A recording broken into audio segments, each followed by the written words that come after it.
Hello everyone, welcome to our channel teach together. आज हम कर रहे हैं डीएलएड सेकेंड ईयर का यूनिट फर्स्ट। और ये आपका क्या है, ये मैं बता दूं, issue of teaching of English at the elementary stage. यानी कि एलिमेंट्री स्टेज को आप कैसे समझ सकते हैं? जो स्टार्टिंग वाली स्टेज होती है, जो इनिशियल आपकी स्टेज होती है, या फिर आपकी जो प्रारंभिक स्टेज होती है। तो जब हम प्रारंभिक स्तर पर या फिर जब हम एक स्टार्टिंग मोमेंट पर जब हम इंग्लिश को सीखते हैं, तो तब हमको कौन कौन सी समस्याएं आती हैं, कौन कौन सी प्रॉब्लम आती हैं और उनके एड्स क्या हैं, इस यूनिट पे हम इसी चीज़ पर ही बात करेंगे। तो जैसा कि नाम से ही आपको पता चल रहा है, क्या लिखा है मैं क्लियर ही कर दूँ अच्छे से। Issue of teaching of English at the elementary stage. ठीक है, यानी कि जो इश्यूज आते हैं आपके एलिमेंट्री स्टेज पर फॉर इंग्लिश लैंग्वेज, वो क्या क्या हैं। तो पहला क्वेश्चन जो आपका बनेगा, देखो आपके जैसे कैसे आते हैं ना, ये 2 नंबर के पहले आपके 5 क्वेश्चन आते हैं, 5 या फिर किसी स्टेट में 5 होते हैं, किसी स्टेट में ये 7 होते हैं, जिसमें से आपको समटाइम 5 करने होते हैं, यानी कि आपको 2 क्वेश्चन छोड़ने होते हैं। तो पहला क्वेश्चन जो बनेगा ना, वो कैसे बनेगा, व्हाट इज़ लैंग्वेज, या फिर लैंग्वेज के अंदर में जो एड्स आते हैं वो, या फिर पोजेशन लैंग्वेज क्या है, या फिर how the language is unique, और लैंग्वेज में सिंबल्स क्या काम करते हैं। ठीक है, तो ऐसे कुछ ये ऐसे क्वेश्चन है रैंडमली जो आपके यही आते हैं, ये रिपीटेड क्वेश्चन है। तो फर्स्ट क्वेश्चन तो यही बनेगा। आता है तो भी आपको सीखना पड़ेगा, नहीं आता तो भी आपको करना पड़ेगा। क्यों?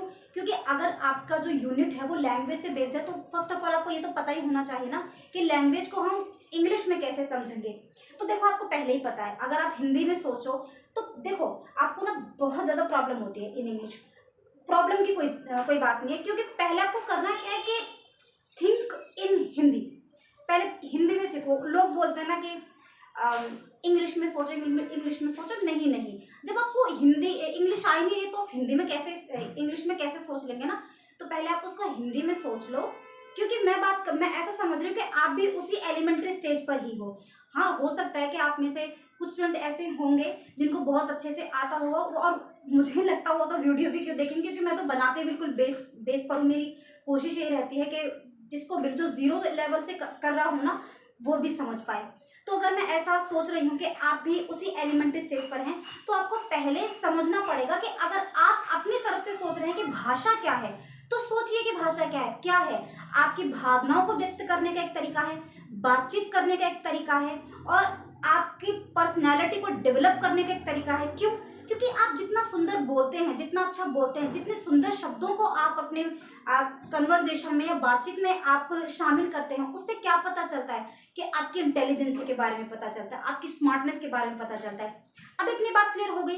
अब इसी चीज को हम इंग्लिश में कैसे पुट करेंगे, यानी कि वो कौन कौन से वर्ड्स हैं जिनको हम इंग्लिश में एज अ हेल्प डाल सकते हैं, या फिर उसको इंग्लिश में कैसे बनाएंगे। ठीक है, ग्रामर की जो दिक्कत आएगी, वो जो यूनिट आएगी ना, तब उसको हम कर लेंगे, पूरा अच्छे से ग्रामर कर लेंगे। तो क्वेश्चन क्या है, व्हाट इज लैंग्वेज डिफाइन, यानी कि व्हाट यानी कि क्या, लैंग्वेज क्या है, डिफाइन को हम कैसे समझते हैं कि डिफाइन करो, व्यक्त करो, बताओ। हिंदी में करते हो ना आप, समझाइए, तो वही होता है डिफाइन।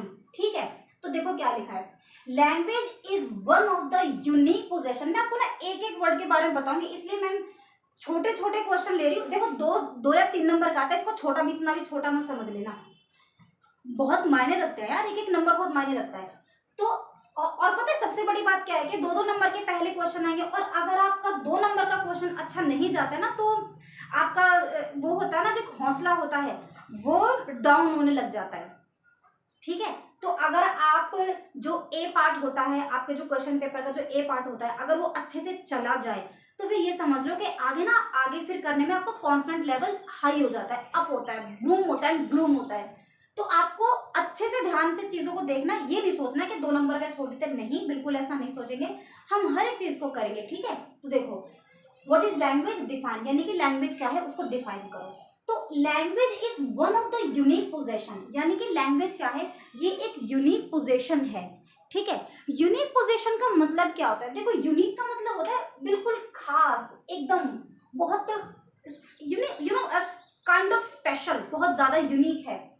पोजेशन क्या होता है कि जब आप किसी चीज पर ना अपना अधिकार स्वीकार कर लेते हैं, अपना एक तरीके से दबाव बना लेते हैं जिस पर आपकी एक पकड़ होती है। आप जो भी भाषा बोलते हैं, कोई तो एक भाषा होगी ना आपकी, चाहे घर की हो, इंग्लिश हो, हिंदी हो, कोई एक ऐसी भाषा होगी जिसमें आप अपनी भावनाओं को, अपनी बातों को बहुत अच्छे से समझा सकते हो। तो क्या लिखा है, language is one of the unique possession of human beings. Human beings का मतलब क्या होता है, हम इंसानों के लिए, ये पूरा का पूरा इसको लिखते तो अलग है, बट ह्यूमन बींग मतलब कि इंसानों का एक बहुत ही क्या है, लैंग्वेज एक यूनिक अधिकार है।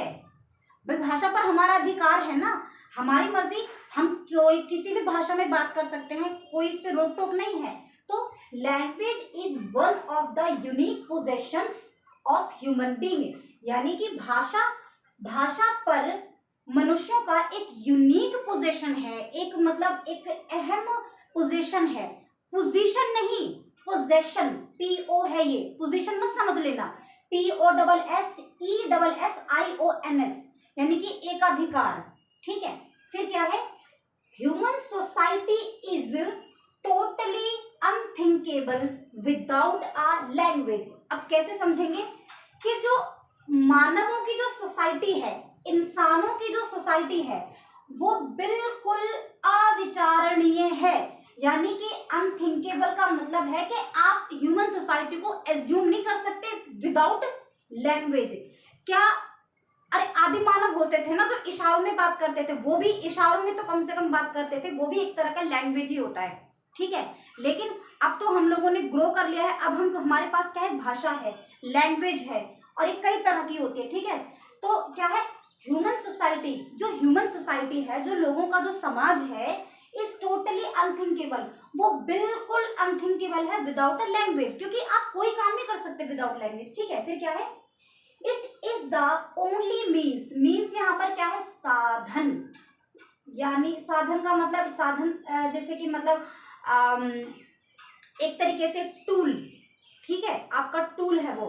It is the only means of communication, यहाँ पे पूरा नहीं आया है तो यहाँ पर इसको पूरा कर दिया गया है। तो क्या लिखा है, it is the only means of a communication of thoughts and ideas either through speech और राइटिंग। अब इसको समझो, क्या लिखा है कि it is the only means of communication. Communication का मतलब क्या होता है, बातचीत, कि ये एकमात्र, ओनली को हम कैसे समझते हैं, एकमात्र होता है ना, ओनली ऑन, ठीक है। अब ये मत सोचना इसमें ऑन क्यों नहीं है, तो वो एक ग्रामर का पार्ट होता है, समझ लेंगे उसको कभी जब आएगा अब तो क्या लिखा है, it is the only means of a communication, ये एकमात्र साधन है या फिर टूल है बातचीत करने का, ऑफ थॉट्स, आपके विचारों का, क्योंकि आपके विचार कहाँ होते हैं, दिमाग में होते हैं, आपके अंदर होते हैं, उनको आप बाहर कैसे निकालते हो, आप बाहर निकालते हो भाषा के थ्रू, लैंग्वेज के थ्रू। तो it is the only means of communication of thoughts, यानी कि आपके विचारों का, एंड आइडियाज, जो आपके थॉट्स हैं, जो आपके अंदर जो आइडियाज आए हैं, ठीक है। ईदर यानी कि या तो, ईदर थ्रू स्पीच, थ्रू मतलब उसके द्वारा, उसके हेल्प के द्वारा, ठीक है। ईदर थ्रू स्पीच, या तो आप स्पीच करेंगे, जैसे कि अभी मैं स्पीच कर रही हूँ, ठीक है, फिर आप बातचीत करते हो, ईदर थ्रू स्पीच, या तो स्पीच के द्वारा, या फिर, अब या फिर ये मत सोचना कि या फिर कहाँ है, ईदर का मतलब ही होता है या तो ये या तो वो, ये भी ग्रामेटिकल पार्ट आप बोलते हैं ना कि या तो ये चीज होगी या फिर ये होगा। तो ईदर ऐसे ही काम करता है कि या तो स्पीच के थ्रू और राइटिंग, ठीक है, या तो आप बोल के अपनी बात को व्यक्त करेंगे या फिर आप लिख के अपनी बात व्यक्त करेंगे। अब मैं यहाँ पर देखो दोनों चीजों का यूज कर रही हूँ, मैं स्पीच भी कर रही हूँ और मैं राइट भी कर रही हूँ, क्योंकि यहाँ पर मैंने ऑलरेडी राइट कर दिया है। तो दोनों के दोनों मीन्स काम कर रहे हैं, किसके लिए, मेरे जो भी हम बात कर रहे हैं यहाँ पर। तो इसमें क्या हो रहा है, ईदर थ्रू स्पीच, थ्रू मतलब द्वारा, ईदर थ्रू स्पीच और राइटिंग, क्लियर है। फिर क्या है, it is the life and culture and essential part of human life. तो क्या बोल रहा है, इट इज, यहाँ पर इट किसके लिए यूज हुआ है, इट यहाँ यूज हुआ है आपके लैंग्वेज के लिए। तो आपको जरूरी नहीं कि बार बार आप लैंग्वेज लिखेंगे, आप इसके लिए इट भी लगा सकते हैं, ठीक है। आपने किया है ना, सर्वनाम किया है, ठीक है, तो ये वही पार्ट है, करेंगे इसको भी हम आगे। तो इट इज द, तो याद रखना इट इज को कुछ और मत समझना, इट इज यूज हुआ है किसके लिए, लैंग्वेज के लिए। तो इट इज द लाइफ, ये जीवन है, क्या जीवन है, भाषा यानी कि language. It is the life and culture, ये आपकी संस्कृति है। आप हिंदी बोलते हो, इंग्लिश बोलते हो, बंगाली बोलते हो, गुजराती बोलते हो, कन्नड़ बोलते हो, तेलुगु बोल रहे हो, कुछ भी बोल रहे हो, जो आप जिस कल्चर से आप बिलोंग कर रहे हो, आप वही भाषा तो बोलेंगे ना। तो हो क्या रहा है कि आपकी लैंग्वेज आपके कल्चर से जुड़ी है और आपका कल्चर आपकी लैंग्वेज से जुड़ा है, दोनों एक दूसरे से अटैच हैं। आप किसी की भाषा, एक बार आप किसी की भाषा को सुन लो, आपको पता लग जाए कि भाई ये भाषा बोल रहा है, आपके सामने उसका पूरा कल्चर आ जाएगा, ठीक है, कि वो क्या है, कैसे उनका रीति रिवाज है, ठीक है, कल्चर यही चीज होती है। तो it is the life and culture and essential part of human life. Essential यानी कि जरूरी, जिसको आप महत्वपूर्ण भी बोलते हैं, ठीक है। देखो क्या लिखा है, and culture and essential part of human life, कि ह्यूमन लाइफ का ये बहुत ही जरूरी, आपने सुना जिसको बोलते हैं ना वेरी वेरी इंपॉर्टेंट, तो वेरी वेरी इंपॉर्टेंट ना बोल करके हम क्या बोलेंगे, एसेंशियल बोलेंगे, ठीक है। तो एंड अब देखो आप लोग ऐसे कोशिश मत करना, जैसे कि बहुत सारे स्टूडेंट को याद नहीं होगा एसेंशियल, कि चलो वेरी वेरी इंपॉर्टेंट कर लेते हैं। देखो होता क्या है कि आप वेरी वेरी इंपॉर्टेंट लिख भी देंगे ना, मार्क्स आपको मिल जाएंगे, लेकिन as a second year student आपसे कोई भी जो एग्जामिनर होता है उसकी कुछ होप्स होंगी ना आपको लेकर के, आपको कितना अच्छा आप कितना अच्छा लिख सकते हैं। अब ये वेरी वेरी इंपॉर्टेंट आप लिखोगे तो इससे क्या हो जाएगा मैसेज, कि भाई आपको इंग्लिश का जो आपको वोकैब है वो अच्छा नहीं है। तो आप ट्राई करो न्यू वर्ड्स को आप एनरिच करें, अपने लिखावट में लेके आए या फिर आप अपनी भाषा में लेके आए, ठीक है, ताकि पढ़ने वाले को और चेकर को भी अच्छा लगे। तो मैं बिल्कुल सजेस्ट नहीं करूँगी कि आप वेरी वेरी इंपॉर्टेंट लिखो, मैं कहूँगी कि आप एसेंशियल लिखो, नेसेसरी लिखो। नेसेसरी भी इसी का ही एक मतलब नेसेसरी भी एक तरीके से एसेंशियल की तरह ही काम करता है, पर्यायवाची जिसको हम बोलते हैं ना, वैसे ही। तो essential part of human life के बहुत जरूरी पार्ट है ह्यूमन लाइफ का। It is divine gift. Divine का मतलब क्या होता है, एक तरीके से कि जिसकी तुलना ना की जा सके, जो बहुत ही अनमोल है, जिसकी तरह कुछ है ही नहीं, ठीक है। It is a divine gift of God to man, यानी कि देखो ये किसने दिया है, ये जो एक तरह की जो भाषा है ना, हम मान के चलते कि everything is given by God, सब कुछ भगवान ने दिया है। तो ये जो लैंग्वेज है ना, लैंग्वेज जो है, समझ रहे ना, इट इज जो लैंग्वेज है वो एक डिवाइन गिफ्ट है, यानी कि बहुत ही अतुलनीय, बहुत ही एकदम ऐसा कि उसके जैसा कुछ हो ही नहीं सकता। तो it is a divine gift of God, कि ये गॉड का एक डिवाइन गिफ्ट है, किसके लिए, टू मैन, किसके लिए, टू मैन, विच, जो कि, विच का मतलब क्या है, जो कि, which distinguish man from animal. Distinguish का मतलब क्या होता है, भेद करना। भाई इंसानों में और जानवर में अंतर क्या है, बहुत बड़ा, भाषा का। जानवर के पास कोई भाषा नहीं होती, लेकिन इंसान के पास भाषा होती है, और ये एक बहुत बड़ी चीज है जो इंसान को जानवरों से अलग करती है। तो डिस्टिंग्विश यानी कि अलग करना, भेद करना। तो क्या लिखा है, फिर से पढ़ देती हूँ, it is divine gift of God to man which distinguish man from animal, ठीक है।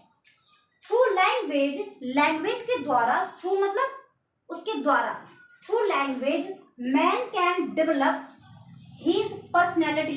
क्या आपको नहीं लगता कि अगर आपकी लैंग्वेज अच्छी होती है और तो आपका जो पर्सनैलिटी होता है वो कितना अच्छा दिखने लग जाता है। भाई आप इंग्लिश सीखते हो, इतने बड़े बड़े कोचिंग्स लेते हो, या फिर आप अकेडमीज ज्वाइन करते हो, लाइक स्पोकन क्लासेस लेते हो, तो वो क्यों लेते हो, ताकि आप अच्छे से इंग्लिश बोल सके और आपका पर्सनैलिटी इन्हांस हो, यही तो सोचते हो ना। तो अगर आप, और देखो मैटर नहीं करता है कि आप इंग्लिश सीख रहे हैं, वो तो बस मैं एक एग्जांपल दे रही हूँ। आप अगर कोई भी भाषा आप जानते हो, कोई भी हो सकती है, वो हिंदी हो सकती है, आपकी लोकल लैंग्वेज होती है, बट आपके पास ना सुंदर शब्द होने चाहिए, आपको अपनी बात को कहने के ना डिफरेंट मूव्स होने चाहिए, कि आप कैसे अपनी बात को बहुत अच्छे से समझा सकते हो। ऐसा ना लगे कि आपके पास बड़े नपे तुले से शब्द हैं, उन्हीं में आप बात कर रहे हैं। तो जब आप अपनी बात को अलग अलग तरीके से कह पाएंगे ना, तो इससे क्या होगा कि जो आपका जो पर्सनैलिटी होता है वो डेवलप होता है, आप लोगों के बीच में दिखते हो फिर, ठीक है, एक रिस्पेक्टेड आपका एक पार्ट हो जाता है लोगों के बीच में। आप देखते हैं ना, जो नेता होते हैं, जो जो स्पीकर होते हैं, हम उनको क्यों सुनते हैं? बिकॉज उनका उनका जो बोलने का जो वे ऑफ टॉकिंग होता है ना, वो बहुत स्मार्ट होता है। देखो, बोलते तो सब हैं, बट स्मार्टली हर कोई नहीं बोल सकता, उसके लिए आपको सीखना पड़ता है, और वो सब कुछ लैंग्वेज में ही होता है, ठीक है। तो लैंग्वेज भी ये देखो, ऐसा नहीं है कि भाई आपको जो आ रहा है, या फिर जब कभी हमारे पास इतना अच्छा लैंग्वेज नहीं था तब हमने कुछ अच्छा किया नहीं, या फिर मतलब वो बात नहीं है। बात यह है कि आप उसको सीखेंगे। आप, और लैंग्वेज ऐसी चीज नहीं कि उसको आपने सीख लिया तो एक उसका अंत हो जाता है, नहीं, आप उसको सीखते रहते हैं day by day, every day and every movement. तो यहाँ की पर्सनैलिटी में भी क्या करता है? डेवलपमेंट करता है। एंड कैन एनरिच, एनरिच यानी कि वो आपकी गुणवत्ता को सुधारता है एक तरीके से, और आपको नरिश करता है एक तरीके से। मतलब एक होता है ना कि आपके क्या बोलूं मैं, पर्सनैलिटी को, आपके व्यक्तित्व में एक पोषण का काम करता है, ठीक है। समझ रहे हैं ना? आपके मतलब बोल तो आप रहे हैं, बट आप कितना सुंदर ऐसा बोले कि लोग आपको सुनने को मजबूर हो जाएं। बात इस पर है, ठीक है। लोग तो गलत भी बोलते हैं ना, कैसे अजीबोगरीब शब्दों का भी यूज करते हैं, या फिर आप कितनी सफाई से बोल रहे हैं, वो चीजें मैटर करती हैं। तो क्या लिख रहा है?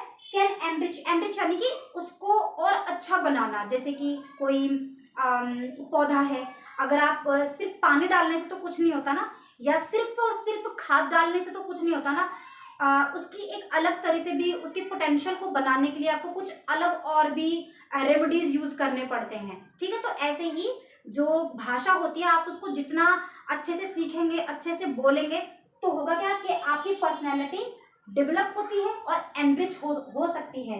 द सोसाइटी, किसमें? सोसाइटी में, विच ही लीड, जिसमें भी वो जी रहे हैं, जिसमें भी वो रहते हैं, जिस भी समाज में जी रहे हैं।